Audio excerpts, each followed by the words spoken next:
बिस्मिल्लाहिर्रहमानिर्रहीम, अस्सलाम वालेकुम। जैसे कि आप सब जानते हैं कि आज जो है KC 100 इंडेक्स में काफ़ी ज़्यादा मुस्बत जो है रुझान देखा गया और मार्केट में काफ़ी ज़्यादा तेज़ी जो है वो देखी गई। और इसकी जो सबसे बड़ी जो वजह है वो ये है कि ईरान और US के दरमियान जो जंग चल रही थी, तो उसके अंदर तकरीबन 2 हफ़्ते की जो सीज़ फायर है वो दोनों पार्टीज़ ने एग्री कर ली। और ये सीज़ फायर के जो आउटकम है, ये प्योरली जो हमें पता है, पाकिस्तान जो पिछले चंद हफ्तों से कोशिश कर रहा था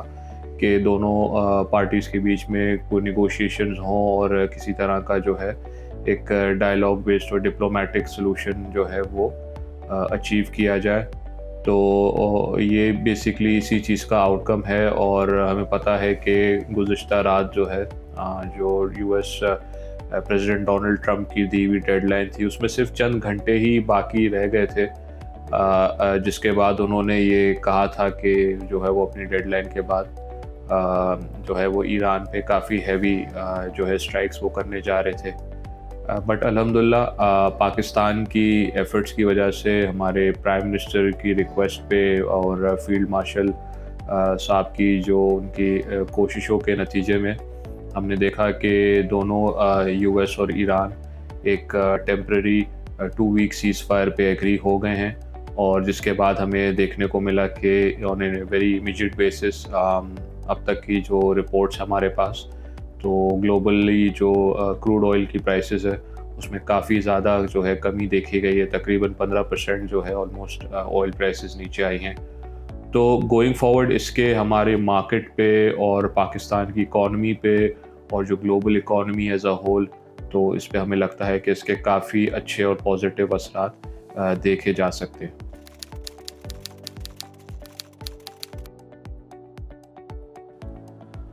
अच्छा जी, अगर इसको हम इवैल्यूएट करें पाकिस्तान के पर्सपेक्टिव में और हमारी जो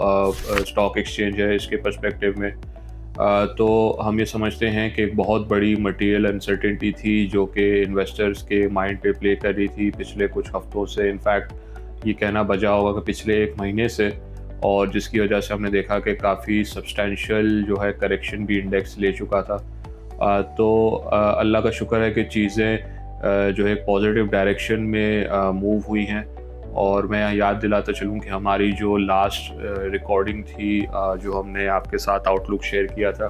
उसमें भी हमने इस बात का इजहार किया था कि जो है एक आउटकम जो है सूनर रादर देन लेटर जो है हमें इसका एक रेजोल्यूशन नज़र आएगा इस कॉन्फ्लिक्ट का। And we were very much hopeful कि जो है थिंग्स एक पॉजिटिव डायरेक्शन में मूव करेंगी, और ऐसा ही हुआ। और हमने ये देखा कि दोनों कंट्रीज़ ने एक सीज़ फायर जो है वो एग्री किया। जैसे कि मैं कहता जाऊँ कि सीज़ फायर के अनाउंसमेंट के फ़ौरन बाद हमने देखा है कि जो है ऑयल की प्राइस में तकरीबन 15% की करेक्शन आई है। और आगे भी हमें लगता है कि जैसे जैसे स्ट्रेट ऑफ हॉर्मुज़ से ट्रैफ़िक जो है वो नॉर्मलाइज़ हो के मूवमेंट वहाँ पे शुरू हो जाएगी,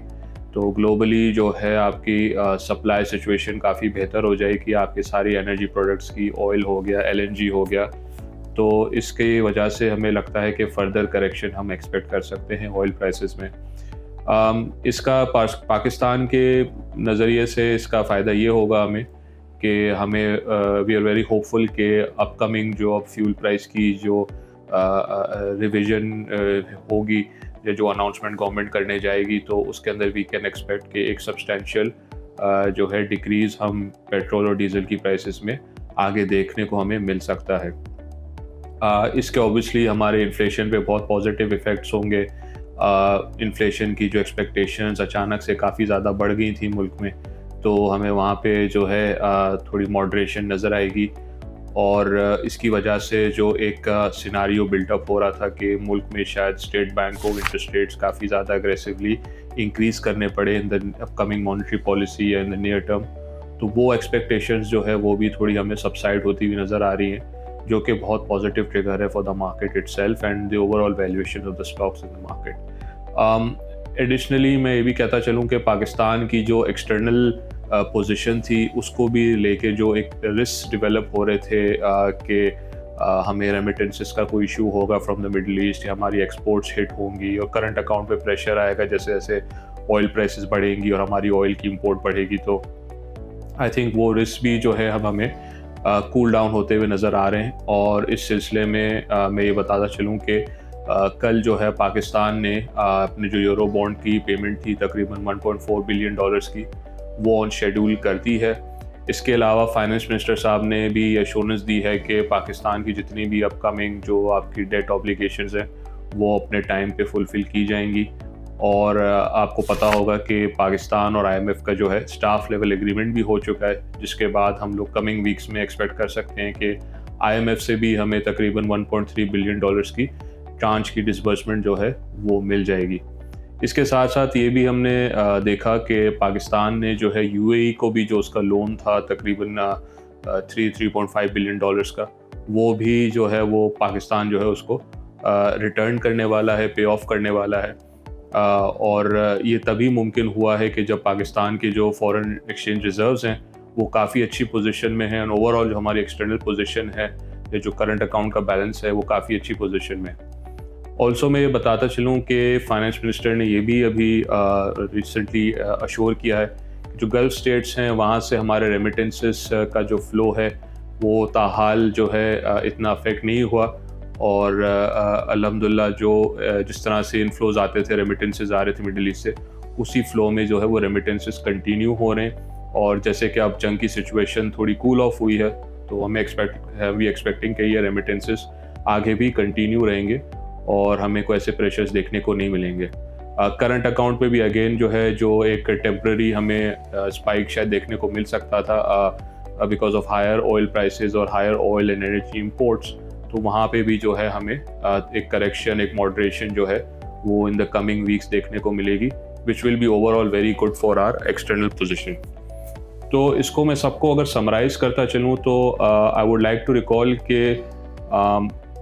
eight the start of this year we were very optimistic about जो पाकिस्तान की इकोनॉमिक रिकवरी थी और जो हमारी ओवरऑल मैक्रो इकोनॉमिक इंडिकेटर्स में जो इम्प्रूवमेंट्स हमें नज़र आ रही थी। एंड इसके ऊपर एक बहुत बड़ी अनसर्टेनिटी इस वॉर की सिचुएशन में जो है वो पैदा हो गई थी, जिसकी वजह से हमें सेंटिमेंट भी वीक होता दिखा और हमें इसके फंडामेंटल बेसिस पे भी हमारे इकोनॉमी पे इसके इम्पैक्ट्स और रिस्क जो है वो नज़र आने लगे। अब क्योंकि ये सिचुएशन मोर और लेस हमें लगता है कि और ज़्यादा रेजोल्यूशन की तरफ जाएगी, और जो हमें अब तक की जो हमारे फीलर्स हमें आ रहे हैं फ्रॉम बोथ द साइड्स, तो वी एक्सपेक्टिंग कि ये 2 हफ्ते के बाद भी जो है आगे एक और लॉन्ग लास्टिंग जो है एक पीस डील की सूरत में हमें किसी तरह का जो है कोई सेटलमेंट या कोई एग्रीमेंट होते हुए नज़र आ रहा है, which would I think will be very positive not just for Pakistan but for the entire global economy. तो मैं ये कहता जाऊँगा कि क्योंकि वॉर की सिचुएशन अब साइड पे हो गई एक तरह से, it's become a non event now in a way, ठीक है। तो मुझे ऐसा लगता है कि I think focus should now return back to the fundamental story of Pakistan.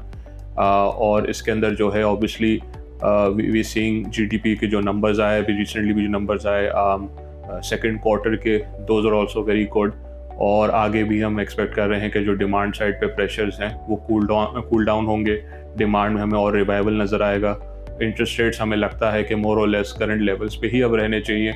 और इन्फ्लेशन भी जो है वो कंट्रोल में रहेगी, और हमारी जो एक्सटर्नल सिचुएशन है वो भी मुस्बत रहेगी, मुस्तहकम रहेगी। और इसी के साथ साथ जो रुपी है हमारा वो भी डॉलर की बदले में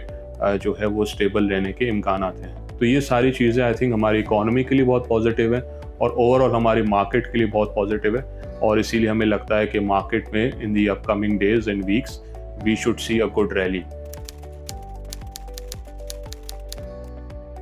अच्छा जी, थोड़ा सा सेक्टर्स पे भी डिस्कस कर लेते हैं कि डिफरेंट सेक्टर्स पे इसका क्या इम्पैक्ट आ सकता है करंट डेवलपमेंट्स का। तो आई थिंक बैंकिंग सेक्टर को लेके देखें तो बैंकिंग सेक्टर के लिए this will be a positive again, although अब इंटरेस्ट रेट्स के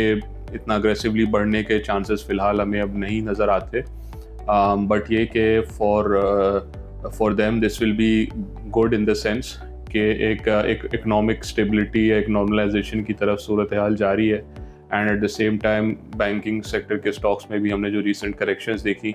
जो मार्केट ने कुछ चीज़ें प्राइसिंग की थी, तो आई थिंक वहाँ पे भी थोड़ा सा हमें बेहतरी नज़र आएगी। And obviously being the largest sector in terms of market capitalization, जैसे जैसे मार्केट में जो है फ्लोज बढ़ेंगे एंड इंडेक्स रैली करेगा, तो banks would naturally recover in valuations as well. तो बैंक्स के लिए भी जो है ये event I think should be very positive. दूसरा जो है मैं आपको फोकस लाना चाहूँगा ऑन अदर सेक्टर्स, जिसमें ऑयल एंड गैस में ऑब्वियसली ऑयल प्राइसेस नीचे आएंगी तो थोड़ा सा हमें वहाँ पे करेक्शन देखने को मिल सकती है, बट आई थिंक के valuations are attractive again in oil and gas sector as well.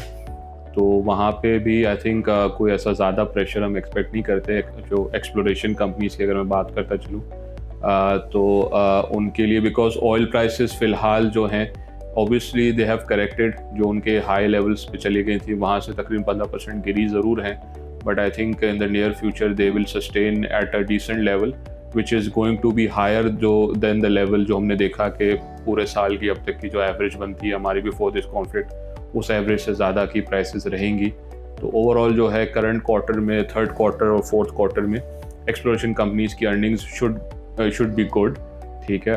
हमें भी नज़र आ रहा है कि इनके फ्लोज और आउटपुट भी बढ़ा है, तो ये भी अच्छी चीज़ है। इसके अलावा अगर मैं बताता चलूँ तो फर्टिलाइजर सेक्टर है, वहाँ पे भी आई थिंक उसके लिए भी पॉजिटिव होगा, बिकॉज फर्टिलाइज़र की प्राइसेस ओवरऑल आपकी वैसे काफ़ी बढ़ गई थी बिकॉज ऑफ दिस सिचुएशन, तो वहाँ थोड़ी करेक्शन आएगी तो डिमांड जो है वो बेहतर होगी। फिर अगेन वहाँ पे it's a good defensive sector, dividend yield वहाँ पे अच्छी है, तो वो डिविडेंड्स के पॉइंट ऑफ व्यू से भी वहाँ पे जो है हमें फ्लोज देखने को मिल सकते हैं। इसके साथ साथ जैसे मैं आपकी अटेंशन लाऊं towards the cyclical sectors now, because I think कि जो इकोनॉमी पे जैसे जैसे प्रेशर सबसाइड हुआ, तो आई थिंक हमें लगता है कि जो सिक्लिकल सेक्टर्स हैं वो भी अब मार्केट में थोड़ा परफॉर्म कर सकते हैं, जिसमें आपके पास सीमेंट्स हैं, स्टील है, ऑटोज़ है, केमिकल सेक्टर है, और इस तरह के सेक्टर्स हैं। आपकी कंज्यूमर गुड्स का सेक्टर है जो तो वो वाली इस टाइप की कंपनीज जो हैं वहाँ भी जो है अब हमें थोड़ी सी बेहतरी नज़र आ सकती है। ऑल्सो नॉट जस्ट बिकॉज कि वहाँ डिमांड साइड ही सारी बेहतर हो रही है, बट ये कि ऑब्वियसली उनके लेवल्स बहुत अट्रैक्टिव हैं इस वक्त, तो वहाँ पे जो है इन्वेस्टर का इंटरेस्ट आएगा, एंड वहाँ पे भी हमें लगता है कि इन कंपनीज की शेयर प्राइसेस में बेहतरी हमें देखने को मिल सकती है। एक और सेक्टर भी मेंशन करता जाऊँ, फार्मास्यूटिकल सेक्टर, उसके लिए भी बहुत अच्छी पॉजिटिव साइंस हैं, बिकॉज एक तो ये कि the sector is very leveraged, right. तो जैसे अब हम एक्सपेक्ट करें कि इंटरेस्ट रेट फ़िलहाल इतने बढ़ते हुए या शायद ना भी बढ़ाए जाएँ, तो नज़र नहीं आ रहे, तो those would be good for their earnings, that will be good for their earnings. ठीक है, फिर इसी के साथ साथ डीवैल्यूएशन का रिस्क भी सबसाइड हो रहा है, तो वो भी इनको बेनिफिट करेगा। और इसके साथ साथ जो हाईली लेवरेज सेक्टर्स हैं, जिसमें आपके मोस्टली सिक्लिकल्स हैं, टेक्सटाइल है, इवन फार्मा है, राइट, तो इन कंपनीज़ के लिए भी जो है थोड़ा सा एक पॉजिटिव सेंटीमेंट बिल्ड होते हुए हमें नज़र आ रहा है। रिफाइनरीज़ की मैं बात करता जाऊँ, OMCs की बात करता जाऊँ, तो वहाँ पे हमें थोड़ा सा स्लाइट जो है एक स्लो डाउन अब देखने को मिल सकता है, बिकॉज ऑब्वियसली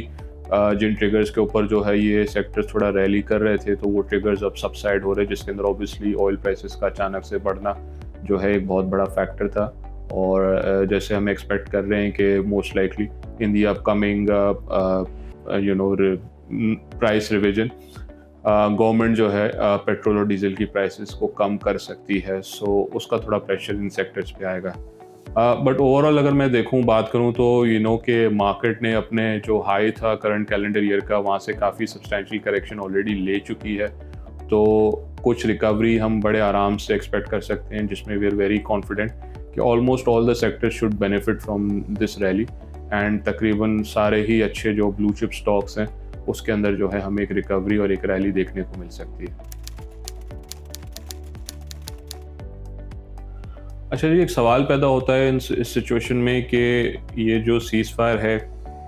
ये आगे कितना और सस्टेन कर सकती है, और इसके बाद व्हाट्स नेक्स्ट। तो अगर एक ग्लोबल पर्सपेक्टिव से देखें तो हमें चीज़ नज़र आई बिल्कुल, and we observe this very rightly so as well, कि दोनों फ़रक़ैन, दोनों पार्टीज़ जो हैं उनको काफ़ी हैवी लॉसेस बर्दाश्त करना पड़े हैं, ईरान को भी, US को भी। और फिर इसके साथ साथ हम ये भी देखा हमने कि यूएस में काफ़ी ज़्यादा डोमेस्टिकली जो प्रेशर है प्रेसिडेंट ट्रंप पे जंग को लेके और उसके आउटकम को लेके और उसकी मोटिवेशंस को लेके भी, तो आई थिंक कि बोथ साइड्स जो है वो इस वक्त हमारे हिसाब से they were more interested and they are more interested in trying to maintain peace rather than go at war. और मुझे ऐसा लगता है कि जो अब 2 हफ्ते की सीज़ फायर हुई है, तो इसके अंदर वी आर वेरी होपफुल कि एक लॉन्ग टर्म या एक लास्टिंग पीस सेटलमेंट जो है हमें दोनों पार्टीज़ के दरमियान होते हुए नज़र आ रहा है। तो दैट्स व्हाट वी थिंक। इसका आई थिंक ये एक अच्छी चीज़ होगी for the global economy also, और स्पेशली जैसे हमने बात की ऑयल प्राइसेस को लेके, एनर्जी सप्लाईज को लेके जो मामलात हैं वो थोड़े नॉर्मलाइजेशन की तरफ आएंगे, तो इसका बेनिफिट सबको होगा। इवन यूएस इकॉनमी को भी होगा, जहाँ पे जो है फ्यूल प्राइसेस काफ़ी वहाँ भी बढ़ी है, और उधर भी जो है इन्फ्लेशन की एक्सपेक्टेशंस में इजाफा देखा गया है, दूसरे सारे प्रेशर्स वहाँ भी देखे जा रहे हैं। तो आई थिंक कि अगर हम बात करें दोनों पार्टीज़ की, तो ऐसी मोटिवेशन फ़िलहाल कोई हमें नज़र नहीं आती कि जिसके बाद जो है वो ये इस वॉर को कंटिन्यू करना चाहेंगे इन एनी केस। तो हमें ये लगता है कि एक लॉन्ग टर्म सेटलमेंट जो है हम एक्सपेक्ट कर सकते हैं from this seize fire. Also मैं ये बताता चलूँ कि प्रेसिडेंट ट्रम्प का ये स्टाइल रहा है पिछले भी, अगर हम टैरिफ्स वाले भी सिचुएशन की अगर हम बात करें, तो शुरू के अंदर जो है लास्ट ईयर में देखा कि जब टैरिफ्स अनाउंस किए थे उन्होंने, तो काफ़ी अग्रेसिव उनका स्टांस था in the beginning, and gradually जैसे जैसे उनके डिफरेंट ममालिक के साथ उनकी नेगोशिएशंस होती रही और डील्स वो साइन करते रहे, जिसमें पाकिस्तान भी शामिल है, तो हमने देखा कि टैरिफ्स को लेके जो उनका स्टांस था वो थोड़ा सा मॉडरेट होना शुरू हुआ। और फिर हमने ये भी देखा कि जो यूएस सुप्रीम कोर्ट है उसने भी उनके जो टैरिफ्स लगाए थे उन्हें तो उनको नलिफाई कर दिया था। तो यही चीज़ है कि वहाँ पे उनके डोमेस्टिकली वॉर को लेके भी काफ़ी प्रेशर है, एंड आई थिंक कि जो आज की या जो अभी जो सीज़ फायर एग्री हुई है, तो it provides a very good sort of exit route for both the parties, कि वो एक डिग्निफाइड वे में और एक एमिकेबल वे में जो है अपने पोजीशंस और अपने स्टांस को मेंटेन रखते हुए एक सोल्यूशन की तरफ जाएं, और अपने जो उनके सब्जेक्ट्स हैं तो वहाँ पे जो है वो एक ये इम्प्रेशन कन्वे करे कि हमने जो है वॉर की बजाय पीस को तरजीह दी, और मतलब दोनों की पोजीशन इसमें सिक्योर है, मतलब कोई ना हारा ना कोई जीता वाली एक बात है। तो एक मिडिल वे सेटलमेंट जो है वो होगी दोनों कंट्रीज़ के लिए, एंड आई थिंक यही एक चीज़ है जो दोनों कंट्रीज़ इस वक्त फ़िलहाल चाह रहे हैं। नोबडी वांट्स टोटल डिस्ट्रक्शन, और हमें ये लगता है कि ये जो है ये सीज़ फायर ये होल्ड करेगी।